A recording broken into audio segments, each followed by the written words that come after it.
Boa tarde, pessoal. Quem me conhece sabe que eu sou muito ligada na língua portuguesa, que eu sempre estou estudando e sempre gosto de atualizar os meus estudos. E eu me deparei com uma matéria bem interessante hoje, auxiliando uma amiga minha num exercício que ela estava fazendo, e eu quis gravar esse vídeo falando um pouco sobre essa matéria, que é a matéria sobre variações linguísticas. Mas onde eu vou ver variações linguísticas além das matérias da escola? Pois bem, é uma matéria que é cobrada muito em vestibulares e no Enem também, no Enem sempre é cobrado. Então eu quis falar um pouquinho aqui porque achei super interessante e quero deixar umas dicas para vocês. Vamos lá. Quais são as variações linguísticas que a gente tem e o que é a variação linguística? Antes de mais nada. Variação linguística nada mais é que a capacidade que a língua tem de se adaptar e se transformar de acordo com alguns componentes.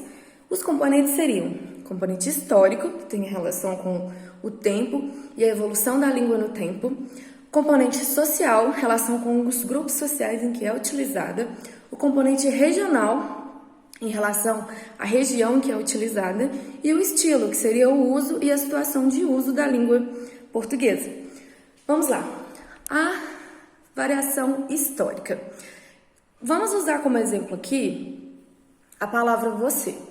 Não sei se é de conhecimento de todos, mas a palavra você advém de um pronome de tratamento que é o vossa mercê. Ao longo do tempo, ele foi se alterando, se modificando, até chegar em vós mercê e é hoje em dia o nosso conhecido você. Também tem relação com a escrita.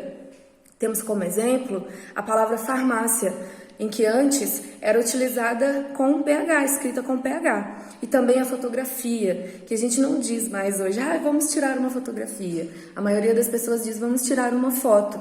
Então, esse componente histórico tem muito a ver com as variações que a língua portuguesa sofreu ao longo do tempo. E ainda mais aqui no Brasil, que temos diferentes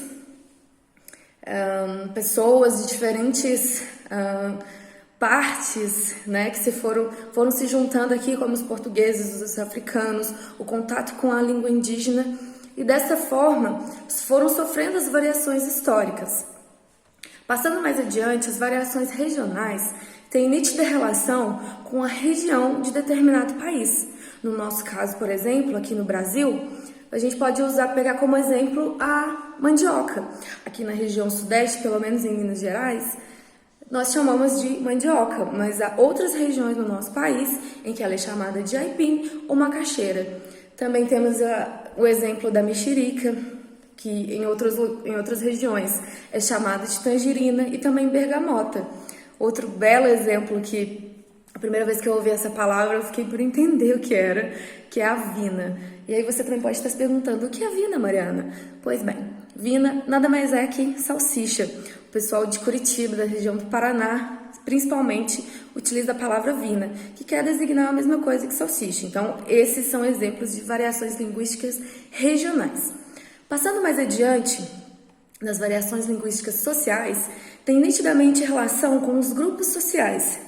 Mais destrinchando mais ainda, tem relação com idade. O exemplo seria quando você vai conversar com a sua avó, por exemplo, e você pergunta para ela sobre os mocinhos da época dela. E ela disse, ele era um pãozinho, então quer dizer que ele era um charmezinho. Hoje em dia a gente usa para designar isso o crush, famoso crush, né, da juventude e modernidade. Também tem relação de sexo, no sentido de gênero.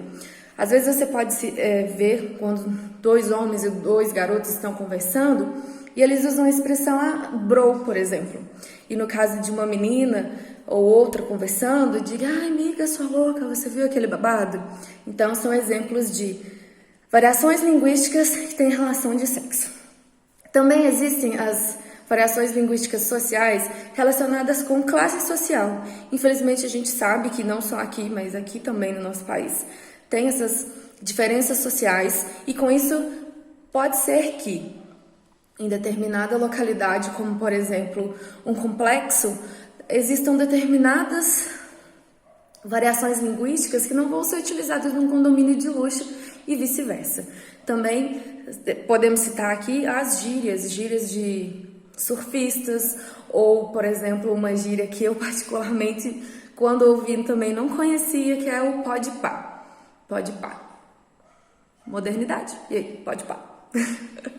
Enfim, Passando mais adiante, vamos para as variações linguísticas de estilo, que são as situações de uso da língua e que englobam as variações formal e informal, padrão e não padrão, coloquial e culta.